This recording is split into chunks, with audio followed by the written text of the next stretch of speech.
is going on, RotoGrinders? Dean here. It's Dean78904 on the DFS circles. I'm going to be hosting the show going forward, as that's far as we can tell. Crane, it was a good run. Hope things are all well with you. This, of course, is the NFL Pick 6 show, bringing in Rich Hribar, John Daigle. We're at the quarter pole. Hey, we're live as well, too. What's up, chat? Hey, YouTube. Feel free to like and subscribe. We much appreciate that. D-Train, our fabulous multitasking producer, is going to go ahead and drop a link for you guys. Go ahead and we'll hit like and subscribe if you like that. And then check out that link. You get $5 off your first month here at RG as well. We're at the quarter pole, Hribar. What have we learned so far as the NFL season? I mean, we're making it, man. We're making it. We're getting by. It was smooth sailing for 3 weeks, and now we've got a little chaos. And now we're in the month of October, and I mean, we're just rolling into cold and flu season too. So it's going to be an adventure, I think, just inherently, as we get into not even just for football, like workspaces and everything. When people start running actual, just regular fevers. Remember when you can just have cold symptoms and they did like you were okay and you felt like hey, I just got a cold, right? It's good. I'm from the South, like from Florida. Don't hold that against me, but I never really got colds. I don't think that's a thing in Florida. Maybe it's too hot down here. I'm not sure. Go ahead, jump in. I was going to say for the South, like I come from Texas, and like the only reason the cost of living is tantalizing to go back, but I'll never go back if only for allergies. Because once I got out of Texas, the allergies were everywhere else I've been, the mountains of Denver, West Coast, East Coast. It's all been wonderful. So I'm never going back to allergies if I have the choice. It's we're recording this, of course, we're live, but a lot of you guys are going to catch this. Most of you guys are going to catch this probably on a replay at some point throughout the week. It's on the RotoGrinders YouTube channel. Just want to say, understand what we're saying right now is based upon information on a Wednesday night. Lots of shenanigans, lots of things can happen all the way up to Sunday. There is some potential danger from a COVID perspective as far as that Tennessee-Buffalo game. To a lesser extent, maybe Denver and New England, maybe Kansas City and Vegas. But again, we don't know. Lots of speculation at this point. We're not really going to speculate what's the point, but we will talk about those games as if they're going to go. Of course, how this show goes down. It's the NFL Pick 6 show. We talk about 3 main games: Carolina, Atlanta, Cleveland, Indianapolis, the Giants, and Dallas. Of course, Dallas. What an absolute – I cannot wait to talk about Dallas. What an absolute disaster that team is. But in the DFS world, it is such a gift. It is so beautiful. And then we'll break it down position by position. We'll kind of branch out as far as the slate as a whole. Daigle, I think Daigle, you're the one that kind of you picked our show, our teams today, our matchups. Was it you or was it Hribar? Yeah, so you walked into our very professional situation where Devin sends the link to us, and then Reeves or I, the first one to send the games back. Those are the games we talk about. Very by the book what we do here at the Pick 6 show. Yeah, and it's not the games we necessarily want to watch. But it's, DFS. All we care about are fantasy points. We don't care how good the game is, how good the players are. We care about, prices and how vulnerable defenses may or may not be. And that leads us right into our first game, Carolina and Atlanta. 54 is the total. Atlanta's a favorite, which is just wild. Just like saying that because that team is such a disaster too. But it's high and it's tight, Hribar. 54 as far as the total, -1 as far as Atlanta. It's wild this week. We'll talk about other teams, obviously, but Kansas City's got a 34.5 implied team total this week, which is insane. I don't know if I've ever seen a number that high before. Baltimore at 32.25. Seattle, the same, not on the main slate, but it's kind of worth noting. And Dallas at 31.75. Scoring has certainly been up. All right, so let's talk about Carolina and Atlanta. As of right now, we don't really know as far as the injury situation with Julio Jones. I imagine he's not going to play, Hribar. Is that your assumption as well? Yeah, it looks like he's going to miss multiple weeks, I would assume at this point, especially him trying to battle through that injury. And we've seen, without him really being active or, not really being in the game, I mean, Matt Ryan has really struggled the past 2 weeks. One thing to struggle against the Bears, another to not be able to pace any points or generate any offense functionally at all on Monday night against that Packers defense, which is good at rushing the passer, but pretty much bad at all other capacities, especially in terms of just giving up points. They were never going to muster anything in terms of garbage production. I do think we'll see Calvin really catch a pass in this game. I mean, he's still the wide receiver 1. He as good as he's been, he took a 0 and is still the wide receiver 1 in fantasy. So he was just spotting the field, letting people come back. But obviously he's banged up too, dealing with an ankle, a hamstring himself. He only played 64% of the snaps on Monday night. That was a season low. So we kind of got to monitor his situation as well. Then behind them, it was really just top heavy because we've got Russell Gage as a regular guy, he's elevated by the offense, and Olamide Zaccheaus is interesting enough, a guy I thought would compete for the slot spot in the offseason, he's profiles more as a slot receiver, but he's really Julio's backup, and we've seen that play out. He didn't run any routes in the slot on Monday night. He was a guy he was a transfer. He was a running back that transitioned to wide receiver and caught 85 balls and 93 balls his final 2 years in college. Nice little profile for him, but he's not a big guy, 190-pound guy, only 5'9". So he's not a guy either. Like, you're not replacing Julio with Julio. We can chase some value. But this Atlanta side's kind of sketchy. We're going to need them to do their part, because the Carolina side, I think, is the most intriguing side in this matchup. And, Daigle can kind of lead us into that as well. But we're going to need Atlanta to do their part in this game to get us there. Yeah, so I just want to say, from a DFS perspective, Zacchaeus on DK specifically, they don't change the prices. The salaries are already out on Monday night when the game is going down. And assuming that Julio's out, assuming Zacchaeus is getting some run, he's still a minimum of $3K, which is just a $3K wide receiver that's going to get some run and has a legit floor in theory in a nice matchup here against Carolina. 2017 total game in a dome. Love those dome games. He feels like somebody that could be an absolute gift, kind of salary saver, kind of open things up as far as the rest of your lineup construction. The one thing about him, though, is he had the 8 for 86, and people are going to be drawn to that.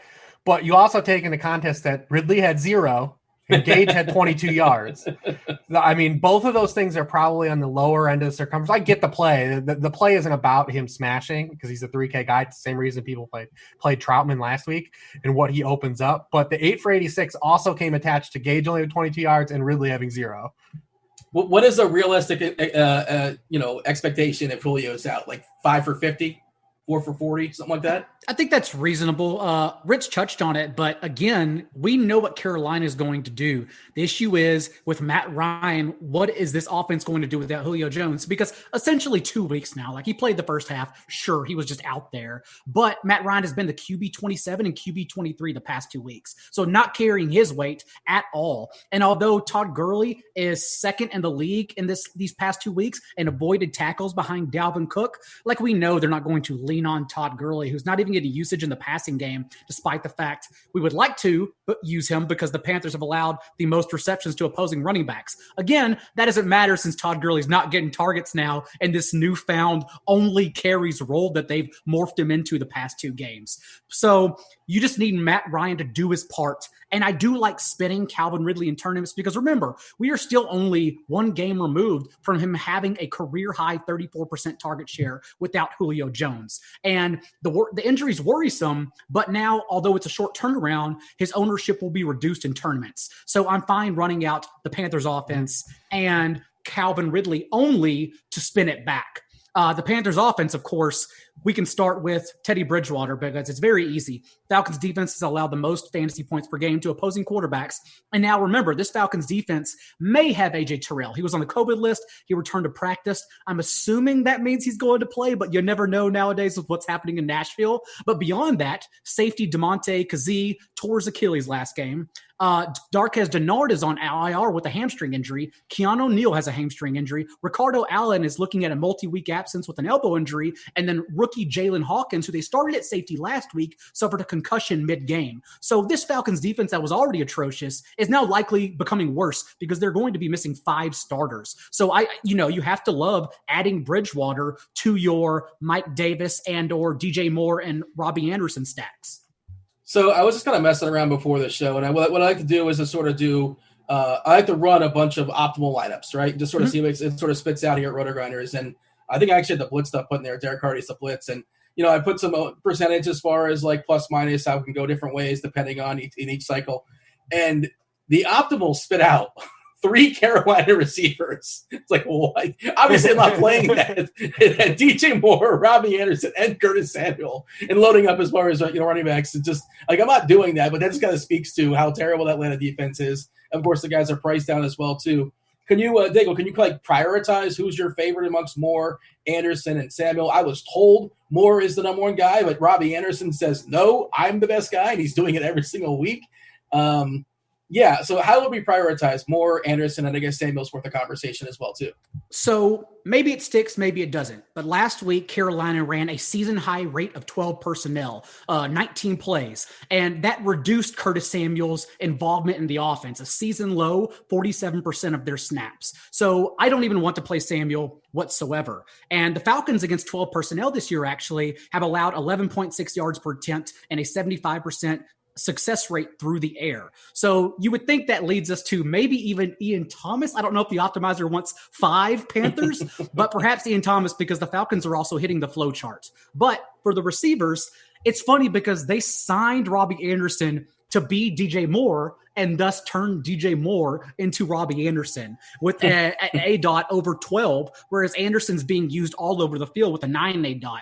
Like, it's no fluke that DJ Moore, despite being 15th in the league in raw targets, doesn't have a touchdown. We're all complaining that his box scores would look better if he has touchdowns, but only 6% of his targets. He's only accrued 6% of the Panthers' red zone targets this year, whereas Robbie Anderson has seen 27% of the red zone targets. Like, Robbie Anderson's floor is just better and much higher weekly because they're giving him every single opportunity, both inside the red zone and in intermediate routes. So I don't mind going back to DJ Moore. I think he's a great tournament player, but Robbie Anderson is still the safer option in my opinion. Is this small sample stuff, Hribar, or you think that's the way it's going to be going forward? Anderson's the guy, and Moore's the second guy, and that's that.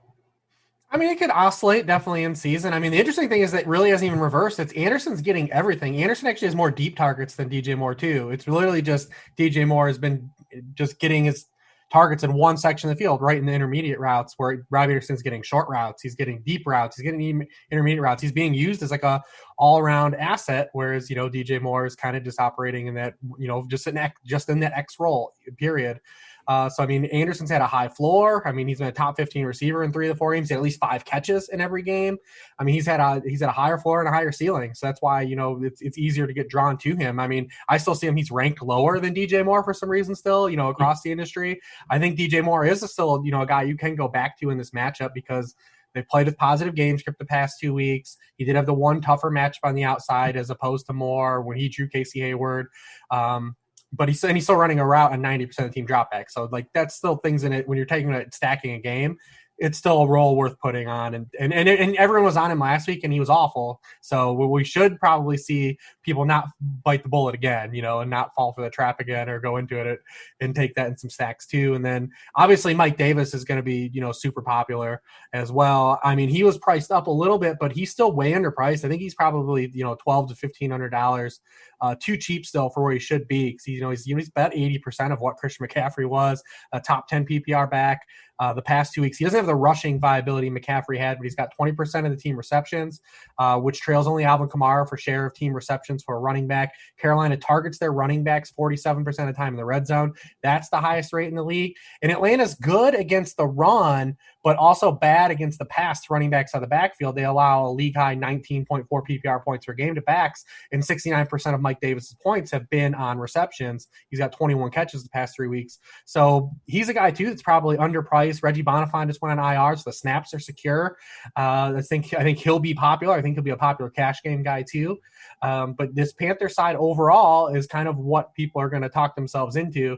And I agree with Daigle that you just can play Ridley running it back and don't really have to really play and really get cute. Although, I mean, there are options to try to work some of those other guys in, like Zacchaeus and I don't know what else you want to do, but I guess just Zacchaeus. I think Mike Davis is one of the guys you can point to and say running backs don't matter to some degree. And like you said, he's not exactly CMC, but the asking price, especially on DK where it's full point PPR, it's less than FanDuel. I think it's 6.4, which is CMC we're paying 5 figures up there sometimes as far as 10K. And he's definitely pumping out. Yeah, I mean, he's pumping out 80%. And like you said, they lost their running back. Now there's a person named Trenton Cannon that they called up. Trenton Cannon does not have a carry and was inactive the past 2 weeks. And Petey Guerrero, I believe his name is, just signed to the practice squad, a UDFA at a Monmouth last week. Those are their only 3 running backs on their entire roster. And there's Alex Arba, who I think is a fullback. Fullback, yeah. And he's getting carries, sure, but like you're never gonna play. We're not going back into a few years ago when everyone was trying to talk themselves into Jameez Olawale with the Raiders. Like we're never doing that again. Mike Davis. Okay, there's a huge opportunity cost to running back this week. We were talking about a pre-show. The running backs seem so much more appealing than wide receivers as a general rule. In my flex, I would have running backs. Of course, in tournaments, you can be different. You can be goofy, and that's one way to be different just right there, putting a wide receiver in your flex spot, because the pool of running backs seems so much stronger to me as far as the pool of running backs, which we'll kind of dive into later on in the show. It just put a bow on the quarterbacks as far as Ryan and Bridgewater. Just general rules for me is like, especially in tournaments, I want a quarterback that has the upside that can get there in multiple ways. And the only way Ryan can get there is throwing for 300-400 yards with 3 touchdowns, which he can do. We've seen him do it before. But I love the outs that a guy like Lamar Jackson can give me, or Watson, or Josh Allen. I love the legs, and so I have a hard time trusting, Matt Ryan, and especially if he's without Julio. I guess that condenses the options as far as pairing with a guy like Ridley. But that's just sort of where I'm at on that. I mean, does anybody want to sell me on Matt Ryan or Bridgewater, or just I feel like I don't need them?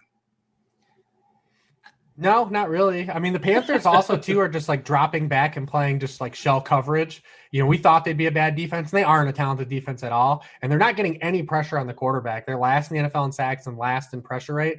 But they're just dropping back and playing coverage, and they're not giving up any like terms of yardage in terms of like big plays. They're 8th in passing points allowed. They're 3rd in yards per attempt allowed to quarterbacks and 1st in yards per completion. They're just like making quarterbacks throw underneath and, coming up and making tackles. Like no one is hitting them over the top because they can't rush passer. They know it. And they're just playing shell coverage. And my argument would be that Matt Ryan or Calvin Ridley can still have 100 yards and a touchdown, and Matt Ryan can still have 250 and 2 touchdowns and not match the top tier of quarterbacks. So thus we don't need to worry about him. Just play Ridley. Yeah, that would be my approach to it. Yes, just play Ridley. And we have to mention, Hayden Hurst, they paid Hurst a bunch of money and they're just not giving the ball for whatever reason. I'm not really sure what's going on there. Maybe one of you guys can explain it. And I don't want nobody wants to play Doc Early. We kind of mentioned him in passing. But it's a high team total, 27 and change. And they're a home favorite, albeit very, very thin as far as the margins, doesn't really catch the ball, but the 5.7 price on DK is pretty reasonable. Not nearly as interested as far as the price on FanDuel, but of course, FanDuel, the way their structure goes as far as their scoring system fits Gurley's game more. But like he's just going to siphon some touchdowns in the goal line or something like that. But we're not playing. I don't want to play Todd Gurley. I might begrudgingly just because it sort of fits, and in tournaments and nobody wants to play him and yada yada. Who wants to talk? I know it's everybody pouncing at once. Sell me on Todd Gurley. Any thoughts on Todd Gurley? Yeah. Crickets? Is that what we have? We have crickets. Unless somebody lost their internet, I think we have crickets. He's been more efficient the past 2 weeks, but his 30 carries are still what is this? 5 fewer than his first 2 weeks. So I don't want to bank on Todd Gurley's efficiency. That's the last thing I want from Todd Gurley. I want 40 touches to hopefully get there, and he's not getting that. So. Yeah, and can we mention Hurst? Like tight ends as a whole, for a lot of the tight ends that we think are it's like Fetch. We're trying to make all these tight ends happen, but for the most part, they just don't happen. Troutman definitely Fetch. At least after 1 week, we'll see how that goes down. But as a collective, they haven't been very good either, with the exception of like guys like Kittle. Andrews has those spike weeks as well too. Hurst, any interest in Hurst, or it's just sort of meh? I think we can move on. Okay, go ahead. And the difference between Troutman, of course, is cost. It's opportunity cost. Troutman was minimum, and I don't think he even killed you in cash games if you played him because he allowed you to do other things. Whereas, Hurst is 5,700 on FanDuel. I don't know what he is on tight end. I don't know what he is on DraftKings, but he doesn't have the opportunity cost because he's still running routes. So now we could just go to the next game. Yeah, 4.7 on DK, and which is not a great price, and he's 5 and change, 5.7 on FanDuel.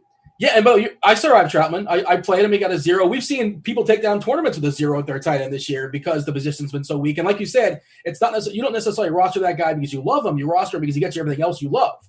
It's just lineup construction within the world of a salary cap, and whatever. You take a 0, 2.5K, but that opened up the world to you, and he kind of sort of helped. Could have been any 2.5K player, but it's all right. He gets a trophy too. He gets the participation medal. Sure, why not? We've had so many main slates this year where one of the big tight ends haven't been on it. There are multiple tight ends. Well, because Kittle missed 2 weeks too, but there's been so many weeks. I mean, the Chiefs were on prime time 2 weeks. The Ravens were on prime time because obviously they played the Chiefs. We've had a lot of weeks where we haven't had all Kittle, Andrews, and Kelsey all on the main slate, and this is one slate that actually has them all on it. All right. Yeah, we're assuming that Kansas City game's a go. Who the heck knows? But as of right now. All right, Cleveland, Indianapolis. Not a big total, Hribar. 47. That's not something to get very excited about. Indianapolis 2-point favorite here. Of course, Chubb being out, Hunt, whatever for what it's worth on Wednesday. He was limited with his groin. Beckham as well, too, with his toe. And I'm not necessarily freaking out on Wednesday because, Wednesday practice, whatever. Limited. They weren't out for what it's worth. But all right, I guess Hunt is somebody we have to talk about, Hribar. Well, what percentage more? He gets elevated presumably to the number one spot here as far as RB, but their strategy, I don't think they're going to run him to the ground like Davis, right? They paid him, and he's their top guy. How many snaps is he going to get? What percentage? And how much does he have to get to justify that roster spot? I mean, this game is essentially the Spider-Man meme. I mean, you got two teams that want to do the same thing. I mean, they want to play slower and run the ball. See which team acquiesces, or maybe the whole game is slow too. They're both in the middle in terms of plays run. So we'll see, what kind of shakes out there too. And, we'd have to see how real this Colts defense actually is based on their slate of opponents, the opening month as well. I do think their defensive line is actually really good, but, they're going to have a couple linebacker injuries already with, Leonard and Okereke are kind of look like they're probably doubtful for this game. But if you're going to want to stop the run, you're going to need to against Cleveland. I mean, Hunt is still probably under where he probably should be or will be, in the next couple weeks. I don't think it'll be, like you said, maybe a spot where he's, occupying, 90% of the backfield touches. I don't think that that's where he'll be with this groin injury. But I think that Hunt is elevated higher than if it would have been inverse. If, say, Hunt would have been hurt, when we were to talk about Chubb, we're more excited about Hunt taking over the lead duties than it is Chubb as RB1s. They both have been RB1s, but, with the pass catching ability Hunt has, we were more excited for his, potential ceiling. It's kind of his re-opportunity that he's had since, everything, the other transgressions that happened in Kansas City on his way out. So we have him as a lead back. We know he's capable in the passing game. There's really no reason to run away from, especially in this scheme that is just producing the most explosive runs by far in the NFL. I don't really see any reason to go away from him, to be honest. I think he's really tough to get away from outside of maybe wanting an injury piece. I do think that maybe Dearness Johnson, who had a large role, maybe won't have as large a role this week because he's not more of the pass catching guy. He's only going to be a guy that's going to come. He's like the Gus Edwards of the Browns, where we could see Hilliard play more passing stuff too as a compliment. So it's going to be interesting to see how that plays out. But really, when I look at this game, and I'm curious to hear what Daigle has to say to sell me on the rest of it, it's just Kareem Hunt. And then I'm looking at the rest of these pieces, and I'm going to need some talking into. Daigle? I like the Browns with the line. So, I bet it last week. Remember, I liked the Browns against the Cowboys last week, and I believe the look ahead was only the Browns -2.5, something like that. I can't remember, but I got advantage of the number last week because I thought it was a good matchup, and that doesn't change my opinion with Nick Chubb out. Kareem Hunt, of course, missed practice Wednesday and Thursday, and that's why I'm assuming he only got 11 carries and 0 targets. He's averaging 4 targets per game, and he got 0 last week. Just a really odd usage. So I think we can assume he handles 20-plus touches, and Dearness plays in a best case, in my opinion, 70-30 split. I think we're going to see 80-20. And The Colts defense, they are 5th in Football Outsiders in rush defense DVOA, but they've faced Jacksonville, Minnesota, Jets, and the Bears. We're talking about a formal opponent finally, the strongest offensive line in the league, who is number 1 overall in adjusted line yards at Football Outsiders. So I think the Browns just show up and move people. On the other side of the ball, are you talking about other pieces in general or just for the Browns, Reeves? Just anyone else in this game. Okay, so I actually agree with that. I think everyone is waiting for the Jonathan Taylor competitive game script. So let's get into that really quick because the way it's shaped out is Marlon Mack got hurt week 1. The Colts then took the cover and waxed Jonathan Taylor, let him out for a spin with the top completely down for 28 touches to Nyheim Hines 1 in week 2. And since that time, Taylor has a 42% backfield touch rate on 32 touches to Nyheim Hines 23. So I repeat, 32-23 the past 2 weeks. That's insanely not a high margin whatsoever. And Jordan Wilkins has 20 touches the past 2 weeks. And we can say, oh, like the Colts benched their starters in week 3 and week 2. They got Wilkins involved as a Gus Edwards-like closer in the fourth quarter. That was not the case last week. Only 2 of Wilkins' touches occurred in the fourth quarter. So this man came in a competitive game script, 7-3, 10-3, and 13-3, and handled 8 of 10 touches in that game script. So I'm worried it's actually a 3-headed backfield still, and Jordan Wilkins is just slowly playing more. So although I would still like to buy Taylor's talent low and season long, we're talking about DFS, and I don't think you could pay me to touch Taylor this week. Yeah, 46% snap rate is what I'm seeing, and that's just not enough for the asking price for me. Daigle, just to clean up that Hunt. As far as Deontay Johnson last week, he had a nice game for what it was worth, but it's a combination of Hunt being dinged with his groin and a combination of the score. Possibly, is that why you think Johnson was getting so much run? I think so, but then again, like the Cowboys did catch up in the end as they tend to do weekly, and they just they always come within one score. But that would be my assumption, is that Hunt was dinged up, and so they took it back a little bit. And I mean, it was the Browns' offensive line; like they were literally road grading people. 307 yards, I think it was 7.6 yards per carry against them. Like it was just running with ease. And so I think the Colts will present a tougher matchup, but this is still Kareem Hunt as an RB1. He's arguably matchup proof. Like he's still one of the slipperiest backs in all of the NFL despite his size. We saw that last week. So Kareem Hunt's just someone I'm not getting off of whatsoever. So Daigle, Beckham, is that an outlier game or is he back? Because, the box score, he was incredible, obviously, but like he had 2 goofy gadget plays that you really can't see being repeatable. One on the Landry pass and one on a reverse. That's not going to happen week to week. And that's his first good game or like dominant game in several years, I want to say. Big name brand, but generally doesn't give that big output for you. So is that an outlier game or is Beckham back? I don't know if it's so much outlier. Like we should expect a few catches, like 4 to 5 and 80 yards from Beckham weekly. But 3 touchdowns, of course, that's an outlier. Like that matched his total with the Browns last year. So we can't help but say that's an outlier. Also, like the 50-yard run, super impressive. Don't get me wrong. But like Auden Smith had him dead to rights, did his job in reverting him in 10 yards behind the line of scrimmage. And then as they've done the rest of the year, the other 10 guys on defense just didn't show up. And that's been the case with the Cowboys, who we'll talk about here in a bit. So, yeah, I think it was an outlier. I mean, if anything, you're happy Beckham finally did something.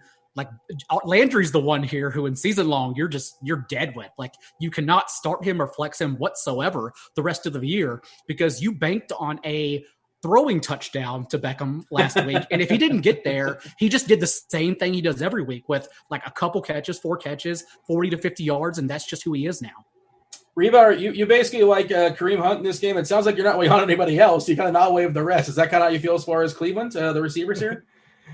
Yeah, I mean, we've seen the Browns, what they want to do, and if this game is kind of, in neutral game script and they're occupying the capacity they want to, I mean, they're just not a team that are going to have a lot of dropbacks.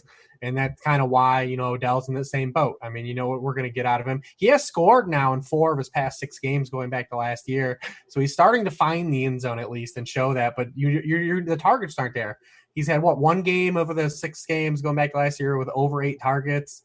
Just like I said, the dropbacks aren't there. And Baker still is, we still don't know what we have in Baker Mayfield. I mean, lost in the shuffle of that game last week is that Baker Mayfield threw for 5.5 yards per pass attempt against the Dallas Cowboys. Yeah, like that is not exactly like his peripherals still are not endearing because the Colts are a team. When you look at the Colts and you say, yeah, the defense is playing well and they show up in all these rate stats and they probably have actually generally improved. But we still don't know what we have in the actual Colts defense because of their schedule so far and the opponents they faced. And it's really hard to say that Mayfield is like above the tier of quarterbacks they faced. So it's really tough to say that they'll be challenged again. I mean, the Browns have some wide receivers that are better than the guys that they faced so far. But, I mean, we're still probably not going to get any answers. It's probably going to be a slower paced game if both teams get what they want out of this game and they're able to just kind of, play a neutral game script and we're both run the football. I mean, and on the Colts side, I mean, how do we talk ourselves into? They're doing the same thing. Phillip Rivers has no dropbacks. When you look at him, he's 22nd in dropbacks on the season. Him and Dave Mayfield are tied. They have the exact same number of dropbacks. And then what are we supposed to do with T.Y. Hilton? The guy hasn't had, more than 87 yards in any game dating back to last year. We're talking ourselves into Zach Pascal, any of these tight ends. I mean, it's just really hard. There are no individual pieces to really latch onto. And by the way, Dean, you're talking to a group of people right here who have T.Y. Hilton and one of our best Football Guys Championships teams. So we're more asking rhetorical questions of T.Y. Hilton than we are saying don't play him, because we also are struggling with him right now. He's on the wrong side of 30. He's got a history of injuries. He's got Phillip Rivers throwing him the ball. He's not in the dome.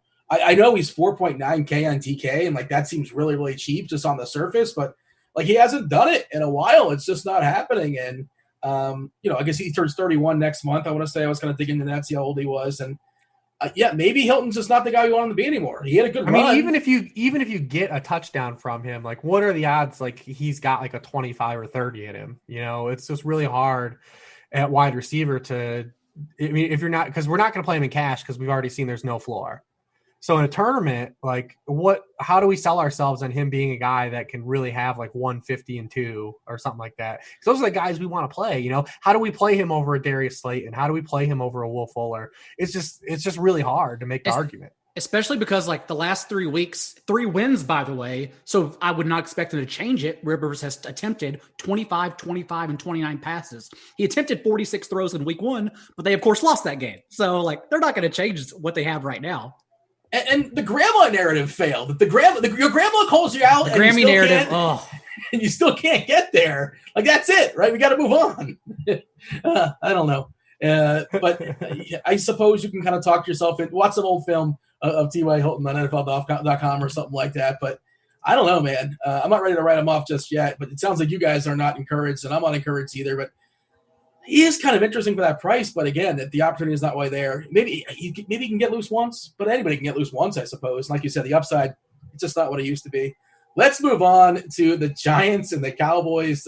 54 total. Dallas is a 9.5-point favorite, which is, they shouldn't be 9.5-point favorite for anybody, but that's just how bad the Giants are. I think Jones hasn't thrown for a touchdown in, I want to say, at least 3 weeks or so. We can let's start with the Giants. Sure, why not? Somebody mentioned Slayton. Hribar, set up the Giants for us. Is Freeman in play? We have the running back. He was the number 1 guy there by default, I suppose, but he's hard to get excited about, but he's facing Dallas, so you're supposed to get excited about players, but I have no excitement for any of these Giants outside the fact that they're opponents. What are we doing here? Yeah, I think this game is going to be interesting because obviously the past 2 weeks, stacking the Cowboys and their opponents has been what has led to the biggest paydays. And I think people will definitely gravitate back to that. But I think people need to take at least some context of this opening month of the season for the Cowboys and understand these super weird games that they've been involved in, are probably an abnormality, even with as bad as we objectively think their defense is. I mean, Dak Prescott has the most dropbacks in NFL history through 4 weeks.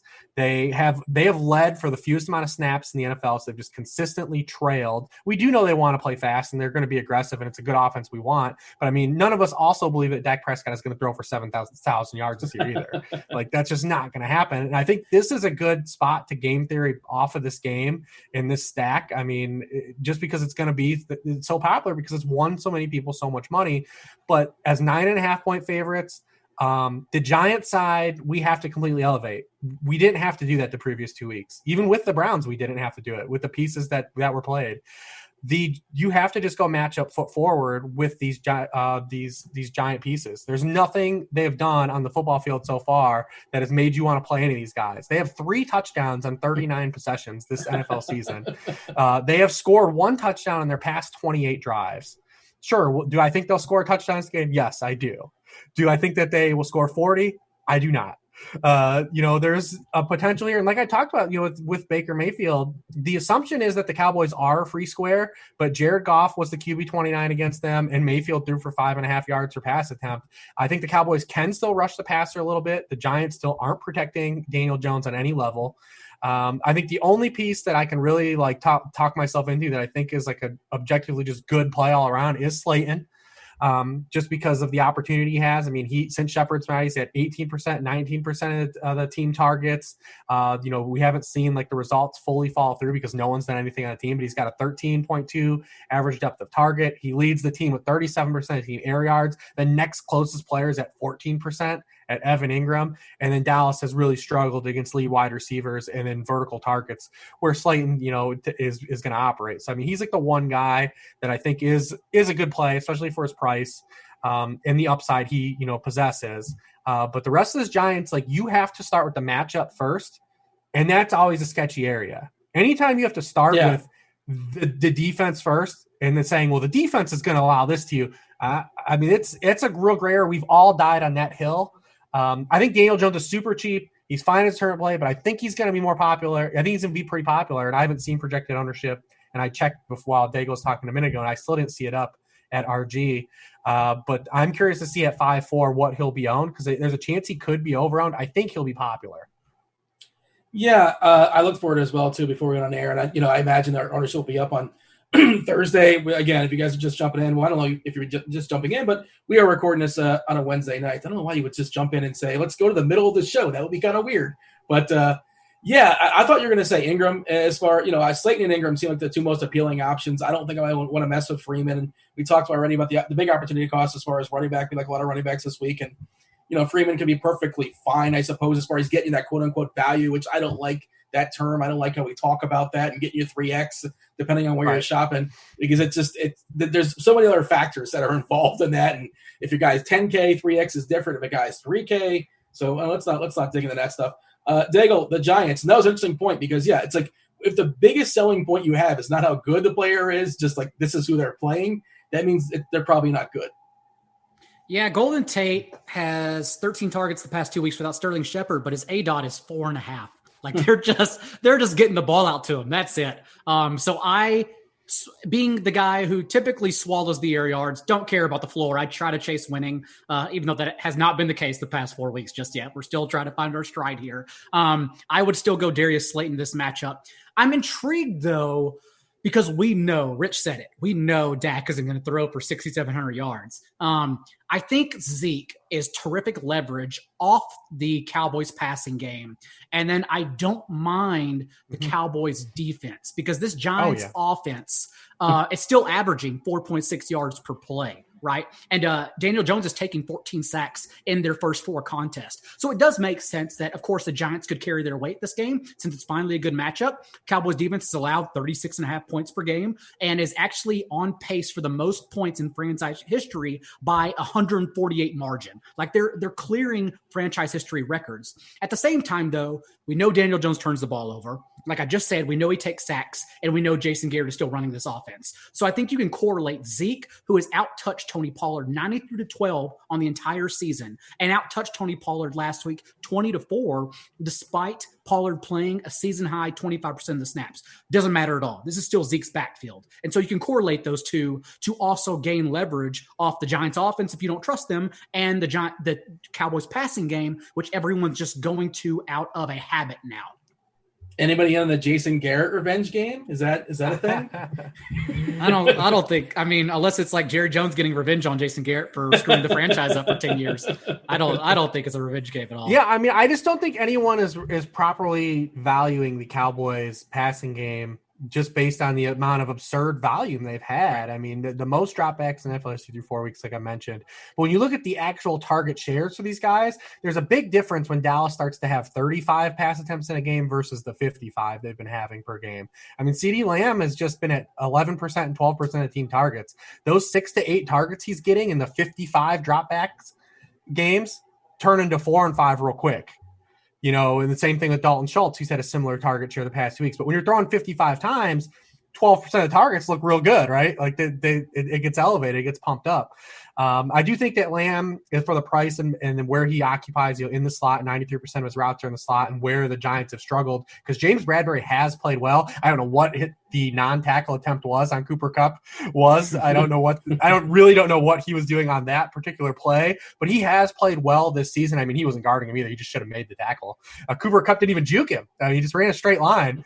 But James Bradbury has played well, but Cooper's target share is still really high. I mean, he's getting 26% of the team targets. And we've seen in week 1, even against Ramsey, they were still getting him targets, even in Ramsey's coverage. So he is safe to me, but I mean, these ancillary pieces that are getting elevated by the overall value, I think are getting overvalued, particularly in a season-long stance where I think you probably can flip. Like a guy like CeeDee Lamb, I think you can flip for something pretty high right now.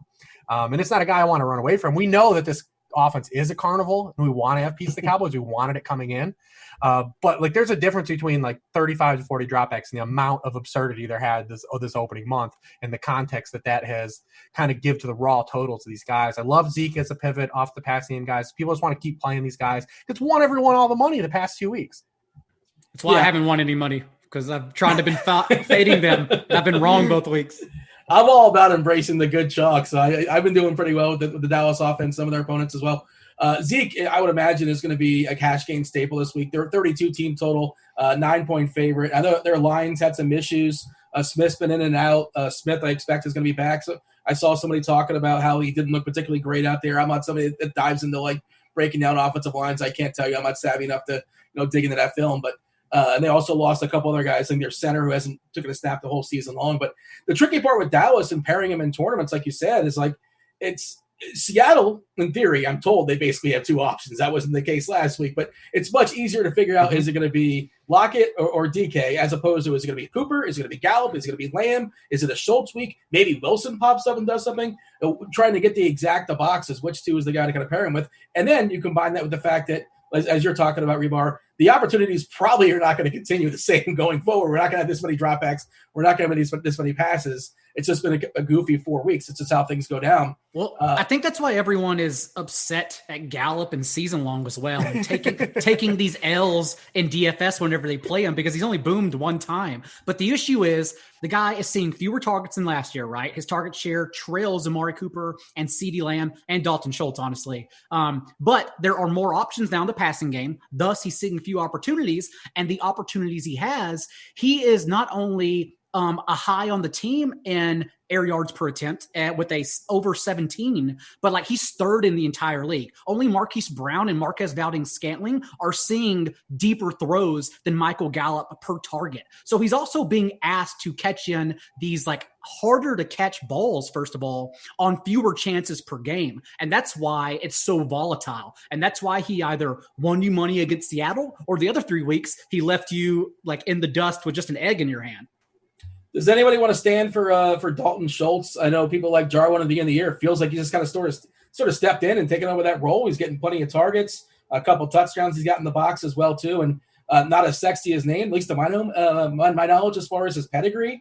But he's been perfectly fine. And tight end, it could be squeamish picking a tight end week on week. Anybody want to sell me on Dalton? I'll let Rich do it, because I'm still pissed off that he's basically become Blake Jarwin. Like he's just taking Blake Jarwin's role. Is all. Tight ends don't matter. Yeah, we all wanted it to be Jarwin. I mean, he's the same thing. I mean, 10.5% and 13.8% of the targets the past 2 weeks, and those come down.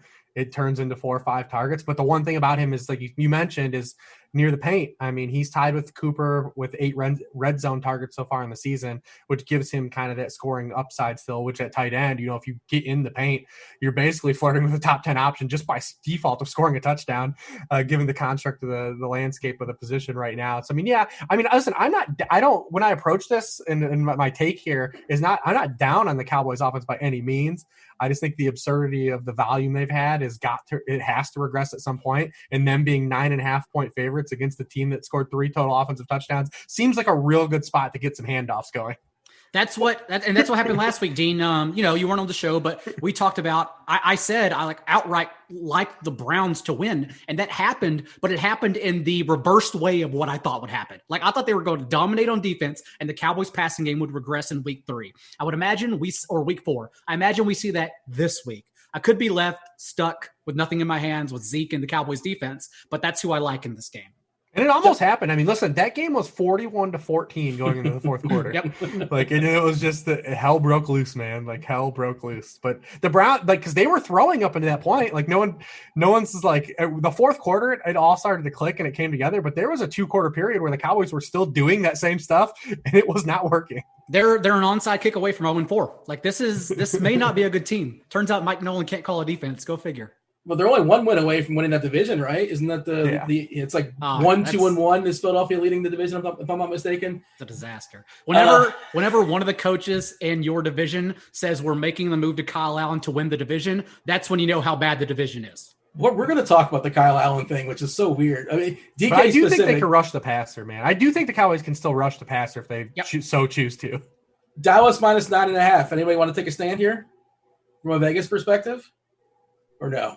I mean, no, I'm not betting on the Cowboys anymore. Okay. What was the stat you had on Twitter, Reeves, that Cowboys have only led for 7 snaps this year? Yeah, the Jets have led for more snaps than the Cowboys. It's all played into this, and we inherently know the Cowboys do want to play fast and they do want to be pass heavy. We know that. But like to this level is extreme. Like it's reached its apex, I think. I know. And if the ownership's going to be jammed up, like if you're telling me, because in a typical week in the contract of the season, like where Daniel Jones, like last year when he'd run into one of these spots and we'd say, yeah, he's got the ceiling for these spots. But like, I don't want to play Daniel Jones when he's popular. I want to play him when I want to play him where the 30s like gonna like I can get like I'm gonna have to go overweight on Daniel Jones. That's a problem. I don't want to do that. And especially in this year, because Daigle brought up last week on the show, like paying down for quarterbacks has been really sketchy this year because all the top guys are just dropping bombs right now. Like like all the big time quarterbacks are dropping 35s and 40s. Where I mean, even looking at the landscape, 20 points and like from a quarterback isn't even getting you there anymore. Like, whereas we were happy, like, hey man, I'm going to pay $5,000 for my quarterback or 5.5. I'm going to get my 20 points or my 25 points and get out of there. It doesn't matter when the other guys are scoring 35 and 40 and like, they're just going crazy. Yeah, that speaks to what kind of I was referencing before, like you're getting value. If you're getting 3X or 3.5X or 4X out of your $5,000 quarterback, that might not be enough because L-Jax is going nuts and, Mahomes and Prescott and Kyler Murray and Allen, all these guys with legs, just missed the cut, Daigle. So I'll let you talk about, and this is good a segue into our quarterback conversation. Houston Texans, of course, they dumped Bob. He blew up the franchise on his way out, but no Bill O'Brien, Romeo Crennel taking over. They have a 30-team total. Watson, pretty reasonable price. He makes a lot of sense here in a matchup against the Jaguars, who are pretty terrible. Are they going to let Watson cook? And the other part of it is, does he have the right ingredients? Like, he doesn't have DK to cook with. He doesn't have Lockett to cook with. He's got Cobb and Cooks. Well, there you go. That just kind of worked out that way. That wasn't planned. And Will Fuller, okay, he's a lot of fun. You can dump it off to Johnson, I suppose, either Johnson. But Watson feels like a good bounce back. Crennel, I don't like the retread. Give me a new guy. Give me somebody that's imaginative. I don't know how imaginative Crennel is going to be with this offense. But again, they're facing the Jags, 30 total. Does Watson just kind of go nuts this week? And I know you have general thoughts in that game as well, too, Daigle. You didn't hear? That's actually why Crane stepped away, because he played Brandon Cooks like I suggested last week. Oh, no. No. So there's a few things going on here. But for the Texans, it depends. Like, you can bet on a scheme change if you would like under Romeo Crennel, who has run one of the league's worst defenses, by the way. So it's very odd that we're assuming this team just becomes better since the Cavalry's here. Like, they're not getting anybody. All the horses are in the field right now, and that's all they're getting. And they have one of the league's worst rushing defenses. And OC Tim Kelly, who should finally be allowed to do his job. The thing is, we have to look at injury reports because the Jaguars' pass defense was actually really good in the first half last week. And CJ Henderson has been one of the better surprises of the entire year. Like, he did allow over 9 yards per target in his final year with Florida, but everyone knew he was a super specimen athlete, and some people thought he just checked out and was waiting for the NFL. And it turns out so far that was the case because he's been terrific. Like, he's been shutting down terrific league-proven wide receivers. The thing is, in the first half, CJ Henderson, Miles Jack, and DJ Hayden, who the Jaguars just put on IR, were banged up. And in the second half, the Bengals drives finished as touchdown, touchdown, field goal, field goal, field goal. So if these three guys, these three important pieces are missing, I think it could be a very big day for Deshaun Watson and perhaps even David Johnson. By God, David Johnson. So yeah, I do like Deshaun Watson. I think he'll still be pretty popular, though, given the team total. And I don't know if I want to chase an offense I don't really have complete trust in, even though it is easy to run them back with a player we'll talk about in a second. I like, and I'm only going to say it and cut Reeves off because he's never going to say this person. This is completely off the board. I hate myself for it. I like Jimmy Garoppolo if he's able to play against Miami. Dolphins have allowed the fourth most fantasy points per game to opposing quarterbacks, and Garoppolo's 2 starts this year were basically without Kittle, who banged up his knee in the second quarter and then didn't play again in the second half, and without Brandon Ayuk and Deebo Samuel. It's a completely different offense, and Jerick McKinnon's hands are better than Raheem Mostert. So if Garoppolo's under center, I like stacking him with Kittle, who I still think is the best tight end play on this entire board despite spinning up for him. Your thoughts there, Hribar? Yeah, I mean, I like Jimmy G. Just falls into that corollary of like, can he get there? Can he match 20? The best? Yeah, can we get there with 20, 25?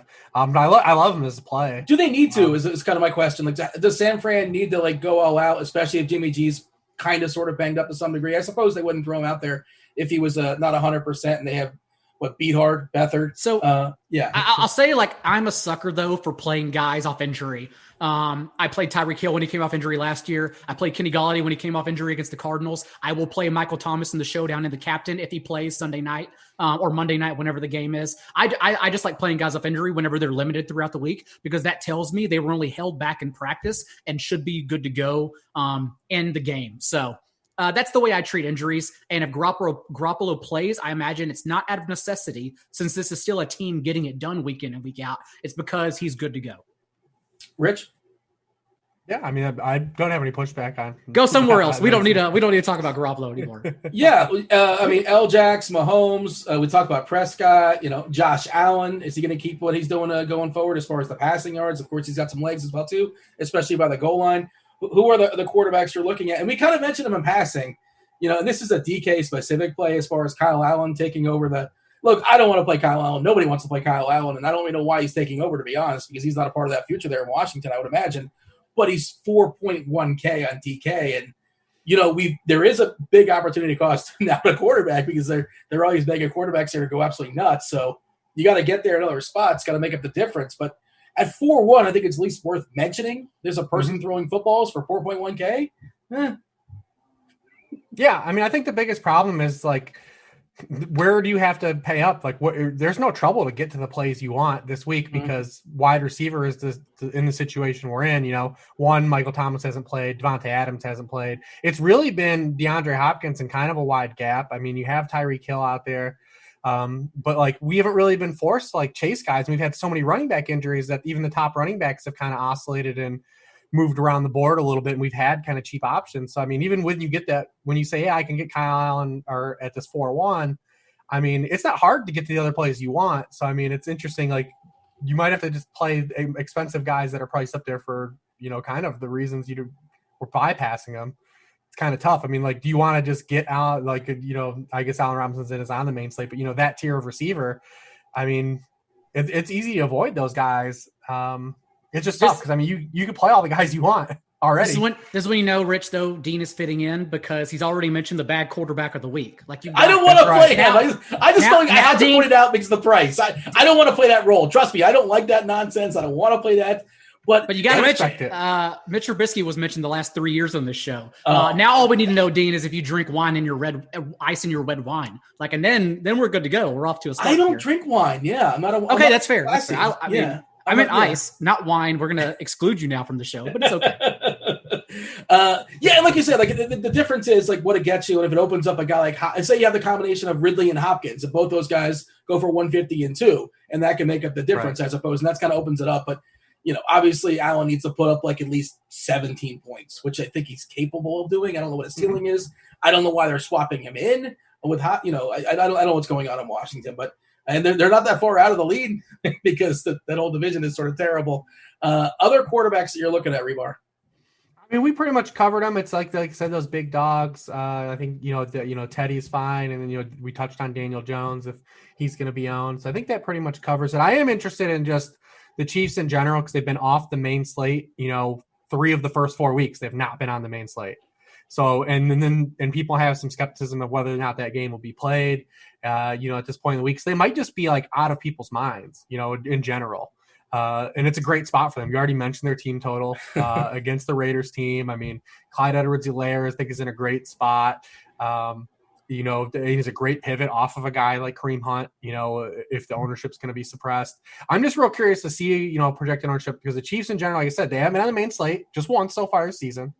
And then the stuff surrounding their game. I mean, the Raiders have been so bad to opposing running backs so far to open the year. I know the Chiefs will just throw in touchdowns at will. That's not a thing where, Clyde Edwards-Helaire generally is guaranteed touches in the red zone. And we've seen that kind of happen, for periods of Kareem Hunt, with Mahomes, the start of that year, he blitzcranked the league.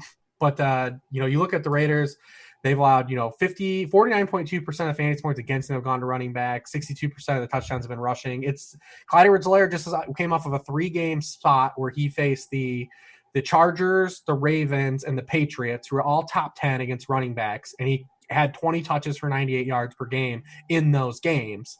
And now gets a cupcake, his first one since Houston, which he smashed in week 1. I'm real curious just to see that spot. And the Chiefs in general, just the ownership is going to be on the Chiefs because the Chiefs are really good. They're all sort of priced where they should be, like market price. Like you said, 34.5 as far as that team total is a monster number. Oakland, I was looking at their DVOA stuff, and they're 30th versus the pass and 30th versus the run. That seems really bad, and that kind of speaks to the 34.5 as far as the total. And Helaire, that's the reason why running back is so tough because I love Elliott. I love Helaire. Hunt, obviously, getting the world opened up to him. We talk about Mike Davis is going to take like pretty much every single snap there in Carolina. David Johnson's pretty interesting with some upside. I think Robinson was alluded to earlier, which Daigle, I'm sure you'll talk about in a second. If Tennessee plays, like Henry can put up 150, like why not? I suppose that's possible as well too. And McKinnon, if Mostert, who's probably not going to play this week, McKinnon versus the Dolphins, like why can't that be a spot? A monster spot as well too. So I'm having a hard time kind of willing down my running backs. Jump in here, Daigle, as far as CEH, feel free to give a thought. And then just, those guys that are thrown out there. And I think you want to talk about McKinnon to some degree. Not McKinnon, James Robinson. Yeah, Clyde Edwards-Helaire, just to add to what Rich said, I mean, he's just in just the smash spot that I tweeted this last night, but his touch rate among Kansas City's running backs has progressed weekly. 73.5, 76.1%, 80%, and then 95% last week. Like, this is his backfield, and the time to shine is now with that high team total against the Raiders. And I'm skeptical about the Chiefs offense. Like, I would even say I'm going to probably bet the under because I think it's going to keep increasing. But what donkey bets the under in 2020? Having said that, I think this is a game where the Chiefs just scale back. Like, they don't need to prove anything. Remember, Patrick Mahomes had a deep ball rate slightly over 6% in the first 2 games because they didn't need to try. They're LeBroning the regular season. They know they're the best. 14% against the Ravens whenever they were just doing nothing but stacking 10-plus yard plays as the best team in the league whenever they needed to show up. And the Patriots played well against them last week. But then the Chiefs pieced together a 75 and 85-yard second half drives, put the game away, and just scaled back from there. So I do worry about the Chiefs just trying in this game, just showing up because they don't need to stack the box score. They can still hide their offense if they choose to. But that still leads us to stack Clyde Edwards-Helaire in a terrific spot against the Raiders, who will have no answer for him. As for James Robinson, that's my bring back with any Deshaun Watson and Will Fuller or Brandon Cook stack. And it's because the Cowboys just allowed 307 yards to the Browns last week, but yet the Texans have still allowed 37 more rushing yards than the Cowboys, than anyone else in the entire league, because they're that poor. And like I mentioned, they're not getting any help. This is their team the rest of the season. All they have done is promote the same guy running that defense, that same very bad defense, to head coach. And James Robinson, a season high 100% of the running back touches just last week. I assume this is his backfield now as well. And with DJ Shark, they've just been a more potent and explosive offense. In 3 games with DJ Shark, Gardner Minshew has and 300 yards and or 3 touchdowns. So I like James Robinson a lot this week as well. I know you guys dabble a lot with season long. Who was I don't know if it's any of you guys, but who was on Kenyon Drake? Because is it time to panic for Drake? Is Edmonds just going to usurp him? Is that what we're looking at this point? Anybody's big on Drake? I mean, I wasn't into it. I wasn't in on Drake. I'd kind of wrote an article earlier in the summer that thought he was like a clear dynasty sell, and that's looking all right now. Yeah. So I was in on him. So you could explain why it was wrong, Rich, because I was in on Kenyon Drake. Well, because it's the same thing we talked about almost with the Giants players. That every pro that everyone started with for Kenyon Drake never had anything to do with Kenyon Drake. It had to do with the system. It had to do with, we have an 8-year sample too where he hasn't been a bell cow, and he is actually getting touches. He's not getting used in the passing game. And it was just one of those things where you're going to get a guy priced up that has never been used in that capacity of his career. And he really only had like 2 monster games to close the season, and he won people money because they're weeks, 14 and 15 or 15 and 16 last year. But he still had a lot of down weeks too with the Cardinals, even going over there. And then his price, it was just a convergence of all those things. And in Dynasty, no commitment from the team, only got the transition tag. There was a lot of ways for this to go sour and only one for it to go well, which I thought made him a clear, obvious Dynasty sell. Just a good process sell. Like even if you thought he was good or not, just all those things, compounding, just the process. Like I'll trade a guy in Drake's spot like that 9 times out of 10, and probably profit, 75% of the time, just because it's objectively good process to kind of operate in the capacity. A mid-age running back on a 1-year contract that has never been a bell cow. I should have read more Sharp Football this offseason. Daigle, open up some receivers for us. I actually have a quick tight end. Can I go quick tight end? Fire away. It's so the super chalk. I don't care though. So we haven't seen the Steelers play in 2 weeks, and Eric Ebron before we left ran a season high route on 81% of Ben Roethlisberger's dropbacks. And as we know, the Eagles have been plugged away by tight ends. Logan Thomas, even week 1, 37 yards and a touchdown. Tyler Higbee had 3 scores on him. And George Kittle last week, we all saw his emergence finally, clearly healthy off an ankle injury. So I think it's the chalk, but again, I like Eric Ebron a lot. Yeah, and it's also worth noting, again, this is on a Wednesday, but Juju and Johnson both, I think, did not practice on a Wednesday for what it's worth. Just kind of keep an eye on that as well. They've kind of been doing that every week, I think. Okay, is out there doing, just kind of managing them. And Connor's another guy, by the way. Didn't mention Connor in the running back conversation. He checks every box you want. That's a great stack too. I mean, the Eagles are, in general, on offense, they allow the most sacks plus turnovers per game, and that's like the wrong team to have offensive line issues against. The Steelers are number 1 in blitz rate and number 1 in pressure rate. I mean, there's an easy correlation stack. I mean, it's not a greatest matchup for Connor, but as pure, just like no one's playing Connor in cash anyways. Well, it's a good thing the Eagles have been good the past month, because now they get a tough matchup, and maybe they can be good. Hey, that's the NFC East leading Philadelphia Eagles to you. That's right. Oh my God. Are we spending up at tight end? Hribar, what are your thoughts? Kittle, Kelsey, Andrews, all 3 are on the slate. Waller presumably will be leaned on heavily there for Oakland. It's not Oakland anymore. It's Vegas. I got to get that right one of these days. What are you doing as far as tight ends? Yeah, I think it's pretty easy to pay for those guys because, like I said, it's not hard to fit in the pieces we want this week. It's not like last year where we were starting with a 10K McCaffrey and then trying to get in another like 8K or 8.5 guy with him. That was kind of the structure last year that everyone followed, and why not? It was really great, and we won money off of it. This year, it's kind of not been like that. So it's not hard to really get to the guys you want, whether it be Kelsey, Kittle, or Andrews. I do think if they do play, and we're pretty far out, I mean, just the spot for Jonnu is really good. There's no Adam Humphries. There's no Corey Davis if they play this game. And Tre'Davious White is just going to follow A.J. Brown. It's like the ball's got to go to someone. They ain't going to throw 12 targets to Khalif Raymond. So, I mean, if they do play that game, Jonnu, where he's priced, is probably a guy worth pursuing. But it's not hard to play any of the guys you want. I don't think it's hard to get to those guys in some of the lineups that I've messed around and built. And then once you get out of the top tier, it gets sketchy. We talked about the Ian Thomas of the world. We talked about the Evan Ingrams, the Ebrons, those guys if you want to play and you need that salary. But, Mike Davis makes it pretty easy to not have to get to those guys in cash. What about receivers? Who's jumping out for you? I mean, how much are we prioritizing Hopkins this week? Is sort of like a big question, sort of attack from the top. Yeah, I mean, Hopkins is probably the clear top guy. I mean, you have Tyreek, but Tyreek's a guy that is interesting enough. It's like more of a floor play for fantasy now, and he's been that way since going back to last year. I mean, he's a guy, his past 16 games, he's gone over, 100 yards 3 times. He scored a touchdown in every game, and he's got, 4 more catches in 12 of those games. So he's been more of like a floor play instead of this like ultimate like boom or bust guy. Gets a lot of catches and then gets some end zone targets. The game we would have loved to play all the receivers is not on the main slate. That Viking Seahawks game. Those are all the guys we want to play, and they're not there. So then you've got Amari. We talk about Will Fuller.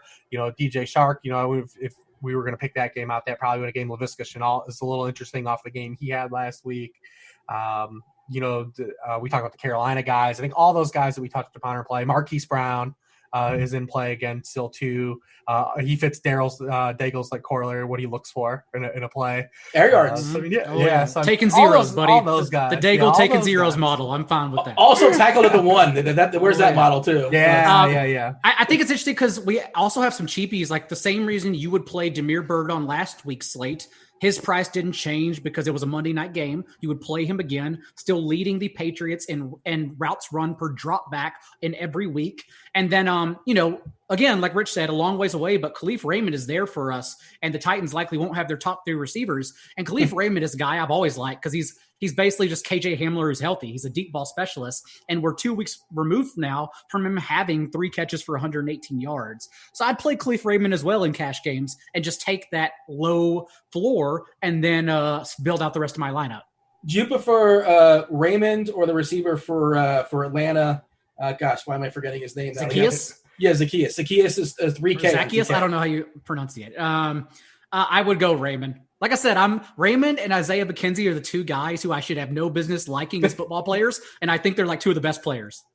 Who do we think starts with the Patriots? Is it going to be Hoyer or Stidham, or we don't know just yet? Has anything been announced? It has to be Stidham, have no right? clue. I mean, I don't know either. It's got to be Stidham, right? Because I'm seeing right now starting lineup, it says Hoyer, but if Cam doesn't play or clear the 2 tests, then it will be Stidham. There's no doubt about that. I mean, when do you ever see the guy just come in and replace a guy and then not get the call back? It's the same thing with the 49ers. If Garoppolo doesn't play, we have to assume it would be Beathard, right? Like just because how often does it go the other way where the guys – I wish more teams would do that, treat it like a relief pitcher, like a starting pitcher. Listen, man, if you ever watch like baseball, I mean, sometimes sometimes Clayton Kershaw doesn't have it, man. You got to go to the pen. He has a bad start, but it never happens in the NFL that way. By the way, Marquise Brown, I believe, is $15 on Yahoo. I'm not sure if you guys play much on Yahoo, but that's $5 above the floor.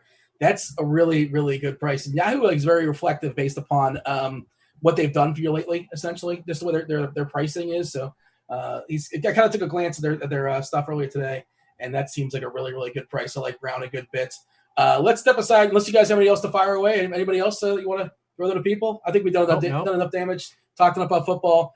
Tell the people where they can find you, Daigle. As you're doing that, tell them where they can find you. Give me this. Give me a slate breaker, maybe a combination platter, like a favorite stack you have, or somebody you got to have. Who's going to break the slate? Who's going to take down a million maker?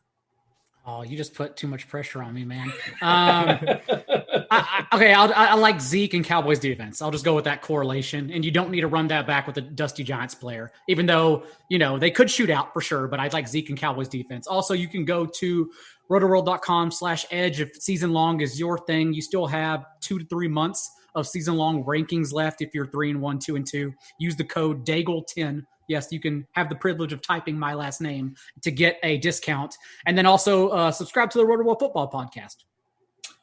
Same question there, Hribar. See Zeke and the defense and raise them, and where can the people find you?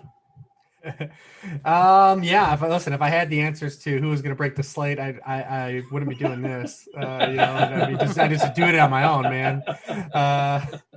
Listen, anytime you still can get in these slates though, and you can get, any of those top guys at lower ownership, if the Chiefs or the Ravens last week, 'cause we were on the Ravens, stacking the Ravens as well.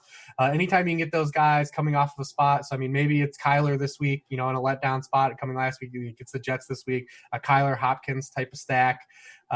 There's no way to really run that back though, unfortunately. So I don't think that game can get there for you, but maybe this Bengals Ravens game is sneaky and it's not going to be a game where we just think the Ravens can dominate. 'Cause they've shown a little bit of, they aren't as bulletproof as they were last year defensively, I don't think. And we've seen that kind of happen, the past weeks, not just the Chiefs. And, they did allow 300 passing yards to Haskins as well. So maybe Burrow can hook us up here too. We can get some potential in that game too, to have some fireworks as well. So I don't know, but at AJ Green, is he dust or not dust? Yeah, we're not.